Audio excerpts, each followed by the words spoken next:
জয় গুরু, জয় গুরু, জয় গুরু। স্বামী চিন্ময়ানন্দ সরস্বতী রচিত পশ্চিমবাংলা সারস্বত আশ্রমের ইতিবৃত্ত থেকে কিছু অংশ পাঠ করছি। শ্রী শ্রী ঠাকুরের ইচ্ছাশক্তির প্রভাব ও হরিদ্বারে কুম্ভমেলা। শ্রী শ্রী ঠাকুর মহারাজ বলিয়াছেন, আমি সাধারণ মানুষ, পশু পক্ষী, কীট পতঙ্গ ইত্যাদি জীবন অতিক্রম করে জন্ম জন্মান্তরের সাধনার পর এই জন্মে ভগবানকে জেনেছি, সত্য লাভ করেছি, ব্রহ্মজ্ঞান হয়েছে। ব্যক্তিত্ব ধ্বংস হওয়ায় আমার ভিতর দিয়ে জগৎগুরুর ইচ্ছায় লীলায়িত হয়ে উঠেছে। আমাকে তোমরা সদ্গুরু বলে জেনে রাখো। আমরা শ্রী শ্রী ঠাকুরের এই ব্যক্তিত্ব শূন্য শুদ্ধ আধারেও তিনটি বিশেষ ইচ্ছা জাগ্রত হইতে দেখিয়াছি। এই তিনটি ইচ্ছা বা সংকল্পের মধ্যে এক, সমগ্র ভক্ত শিষ্যদের লইয়া গুরুধাম গমন ও গুরুধাম প্রতিষ্ঠা। দুই, স্বশিষ্য হরিদ্বার পূর্ণকুম্ভে যোগদান। তিন, আসাম মঠে বিশেষভাবে ভক্ত সম্মিলনী সম্পাদন। এই তিনটি সংকল্পের মধ্যে হরিদ্বার কুম্ভমেলাতে আসামবঙ্গীয় সারস্বত মঠের ছাউনি স্থাপন ঠাকুর মহারাজের অন্যতম বিশেষ ইচ্ছা ছিল। এই ইচ্ছার মূলে কি মহান উদ্দেশ্য নিহিত ছিল তাহাই জানিবার ও জানাইবার বিষয়। 1333 সালে খড়কুসমা ভক্ত সম্মিলনীর সভায় ভক্তদের সম্মুখে তিনি বলিয়াছিলেন, দেখো, হিন্দুস্তানি সাধুদের ধারণা বাংলাদেশে কোনো সাধু জন্মায় না, কিন্তু বাংলাদেশেও যে সাধু জন্মায় তা প্রতিপন্ন করবার জন্য এবার হরিদ্বার কুম্ভমেলাতে বাঙালি সাধুর প্রতিষ্ঠান হিসাবে আসামবঙ্গীয় সারস্বত মঠের একটি ছাউনি স্থাপন করিতে ইচ্ছা করি। তাতে যদি তোমাদের সম্মতি থাকে তাহলে আমাকে এখন 2000 টাকা সংগ্রহ করে দিলে এখন হতেই আমি তার বিধি ব্যবস্থা করতে পারি। ঠাকুর মহারাজ একসময় বলিয়াছিলেন, আমার নাম লইয়া যদি একটি মক্ষিকাও নড়ে তবে সে অসাধ্য সাধন করিতে পারে। অবশ্য এই ভক্ত সম্মিলনীতে আসাম, বাংলা, বিহার, ওড়িশা প্রভৃতি প্রদেশের বিশিষ্ট বিশিষ্ট ভক্তেরা অনেকেই উপস্থিত ছিলেন। এমনকি তাহাদের মধ্যে এমন অনেক ধনকুবেরও উপস্থিত ছিলেন যাহারা ইচ্ছা করিলেই এক একজনেই 2-4 হাজার টাকা অনায়াসে দিতে পারিতেন। কিন্তু তাহার এই উক্তিতে ভক্তদের মধ্যে বিশেষ একটা আগ্রহ ও উৎসাহের লক্ষণ দেখিতে না পাইয়া অন্তর্যামী সদ্গুরু তৎক্ষণাৎ অন্য প্রসঙ্গের অবতারণা করিয়া এ কথা চাপিয়া দিলেন। খড়কুসমা ভক্ত সম্মিলনীর পর শ্রী শ্রী ঠাকুর চিদানন্দ মহারাজকে সঙ্গে লইয়া এতদ অঞ্চলের বিভিন্ন স্থান পরিভ্রমণ করেন। এ যাত্রায় ঠাকুর তমলুক প্রভৃতি স্থানেও গমন করেন। এই তমলুক প্রভৃতি পরিভ্রমণকালে চিদানন্দ মহারাজ ঠাকুরের হরিদ্বার কুম্ভমেলায় যাওয়ার ইচ্ছার কথা অনেক গুরুভাইকেই বলেন, কিন্তু কেউই এই ব্যাপারে বিশেষ একটা আগ্রহ প্রকাশ করেন নাই। কেহ সাড়া না দিলেও তিনি কিন্তু মন হইতে ঠাকুরের ওই ইচ্ছার কথা একেবারে মুছিয়া ফেলিতে পারেন নাই। যাহাই হোক, বিভিন্ন স্থান পরিভ্রমণান্তে ঠাকুর হাওড়ার আইনজীবী ফণীভূষণ মিত্রের বাড়িতে উঠেন। সেখান হইতে অন্যত্র রওনা হইবার সময় তাহার বিদায় অভ্যর্থনার জন্য চিদানন্দ মহারাজ, ফণীভূষণ মিত্র প্রভৃতি অনেকেই উপস্থিত আছেন। এমন সময় চিদানন্দ মহারাজ ফণীবাবুকে বলিলেন, ফণীদা, আপনারা সব এত ভক্ত থাকতে ঠাকুরের একটা ইচ্ছা পূর্ণ হলো না। ফণীবাবুকে এই কথা বলার সময় ঠাকুরের কর্ণে ওই বাক্য প্রবেশ করা মাত্রই তিনি এক ধমক দিয়া বলিলেন, চিদানন্দ, তুই যেমন ঠাকুর ঠাকুর করে পাগল হয়েছিস তেমনি গৃহস্থেরা তো ঠাকুরের ইচ্ছা বুঝে। ফণীবাবু ঠাকুরের মুখ হইতে গৃহস্থেরা তো ঠাকুরের ইচ্ছা বুঝে এই কথা শোনা মাত্রই একেবারে অস্থির হইয়া পড়িলেন। তাহার বুকের ভিতর যেন ঢেকির পাড় পড়িতে লাগিল। ঠাকুর কেন এত বড় কথা বলিলেন? তাহার অন্তরের ইচ্ছা কেন আমরা বুঝিলাম না? আমরা সংসারে স্ত্রী পুত্রের আবদার মিটাইতে কত অর্থ ব্যয় করিতে পারি, আর ঠাকুরের একটা ইচ্ছা পূরণ করতে পারি না। ঠাকুরকে বিদায় দিয়া ফণীবাবু বাড়িতে ফিরিয়া গিয়া কোনো প্রকারে কিছু টাকা সংগ্রহ করিয়া হরিদ্বার অভিমুখে যাত্রা করিলেন। যাত্রাকালে সংকল্প করিলেন, ঠাকুর, তোমাকে যদি সদল বলে হরিদ্বার নিয়ে যেতে পারি তাহলে দেহ প্রাণ নিয়ে ফিরব, নচেত ফিরব না। জীবন পণ করে যাত্রা করলাম ঠাকুর। বাংলায় তখন দারুণ গ্রীষ্ম, কাজেই সাধারণ গ্রীষ্মের উপযোগী শার্ট ও উড়ুনি কাঁধে ছাতা ইত্যাদি লইয়াই রওনা হইলেন। তিনি বরাবর হরিদ্বারে গিয়া স্বামী ভোলানন্দ গিরি মহারাজের লাল তারাবাগ আশ্রমে উঠিলেন এবং তথায় এক রাত্রি যাপন করিয়া দেখিলেন হরিদ্বারে তখন দারুণ শীত। রাত্রির ঠান্ডায় তাহার সমস্ত শরীর আড়ষ্ট হইয়া গেল।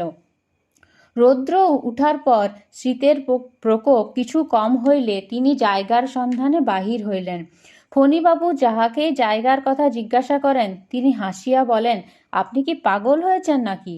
6 মাস পূর্বে জায়গা সব বিলি হয়ে গিয়েছে, এখন কুম্ভ মেলা বসে গিয়েছে, আর আপনি এখন জায়গার খোঁজ করছেন? আবার কেউ কেউ তাহাকে ল্যান্ড সুপারিনটেন্ডেন্টের নিকট দেখা করিতে বলিলেন। তাই তিনি তাহার সহিত সাক্ষাৎ করিয়া তাহাকেও জায়গার জন্য আবেদন জানাইলেন। তিনিও ওই একই কথা বলিলেন। তদুত্তরে ফণিবাবু বলিলেন, সে কি, আমাকে যে জায়গা পেতেই হবে, আমি জীবন পণ করে বেরিয়ে এসেছি।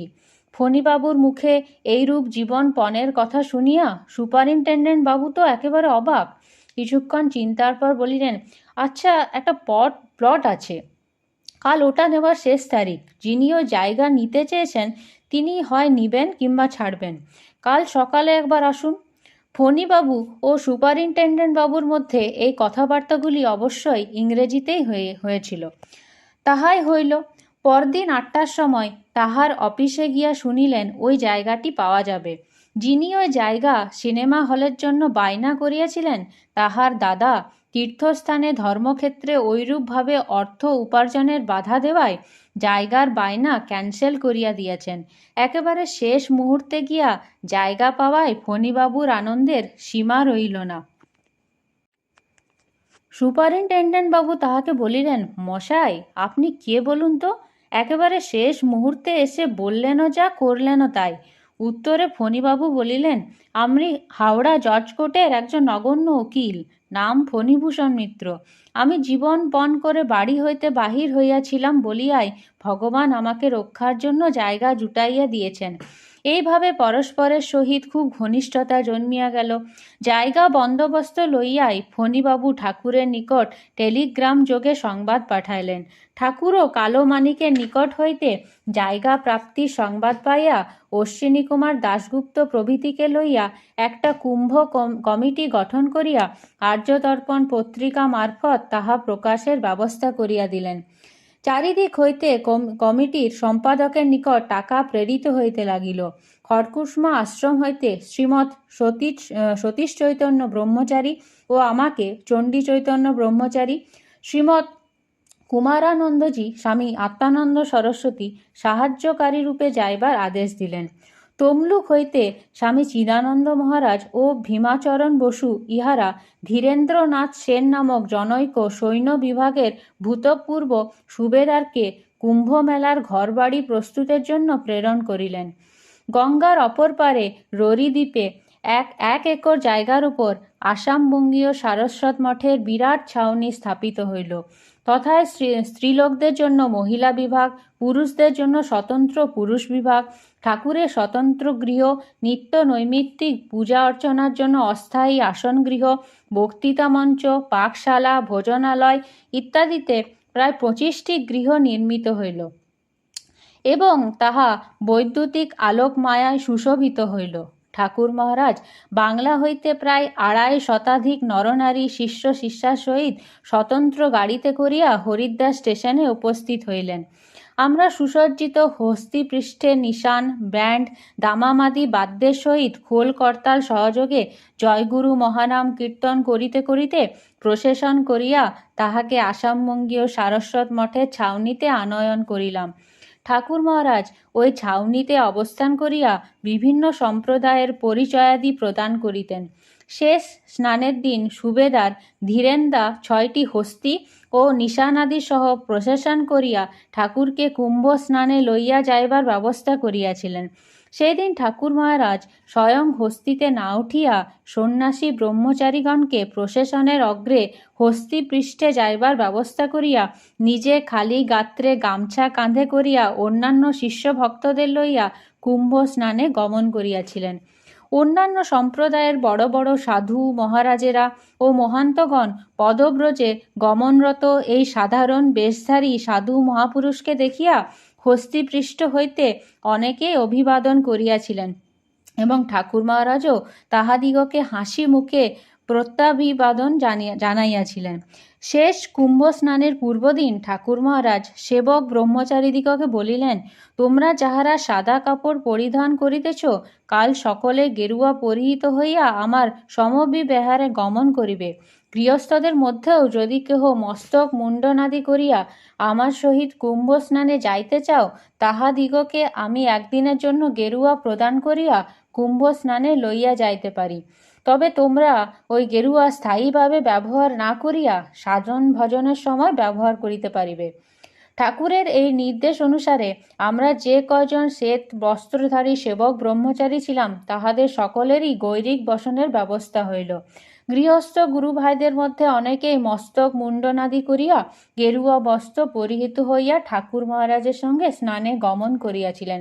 পূর্বেই বলিয়াছি, সতীশ চৈতন্য ব্রহ্মচারী, আমি ও কুমারানন্দ ব্রহ্মচারী অর্থাৎ আত্মানন্দজি, আমরা এই কয়েক সপ্তাহ পূর্বেই হরিদ্বারে গিয়া ঘর বাড়ি নির্মাণে ব্যস্ত ছিলাম। শ্রী শ্রী ঠাকুর যাইবার কয়েকদিন পরে সতীশ চৈতন্য দাদা বিশেষভাবে অসুস্থ হইয়া পড়িলে তাহাকে কনখলে শ্রী শ্রী রামকৃষ্ণ মিশন সেবাশ্রমে লইয়া গিয়া আমাকে তাহার সেবা যত্নের জন্য কাটাইতে হইয়াছিল। কুম্ভমেলা শেষ হইলে অনেকেই ঠাকুর মহারাজের সহিত প্রত্যাবর্তন করিলেন। চিদানন্দ মহারাজ প্রভৃতি অনেকে কেদার বদ্রী দর্শনার্থে গমন করিলেন। কেহ কেহ আবার বৃন্দাবন মথুরা প্রভৃতি তীর্থ ভ্রমণান্তে প্রত্যাবর্তন করিলেন। যে কুম্ভমেলার জন্য ঠাকুর মহারাজ খড়কুসমাতে ভক্ত সম্মিলনী সমগ্র ভক্তের সম্মুখে 2000 টাকা চাহিয়া কাহারও সাড়া পান নাই, সেই কুম্ভমেলার উদ্দেশ্যে শেষ মুহূর্তে অতি অল্প সময়ের মধ্যে 8059 টাকা অনায়াসে কিভাবে সংগ্রহ ও ব্যয়িত হইল, কেউই তাহা ইয়ত্তা করিতে পারিলেন না। ইহাই হইল সদ্গুরু মহাপুরুষের ইচ্ছাশক্তির প্রভাব। ধন্য সদ্গুরু, তোমার মহিমা ও শুভেচ্ছা। জয় গুরু, জয় গুরু, জয় গুরু।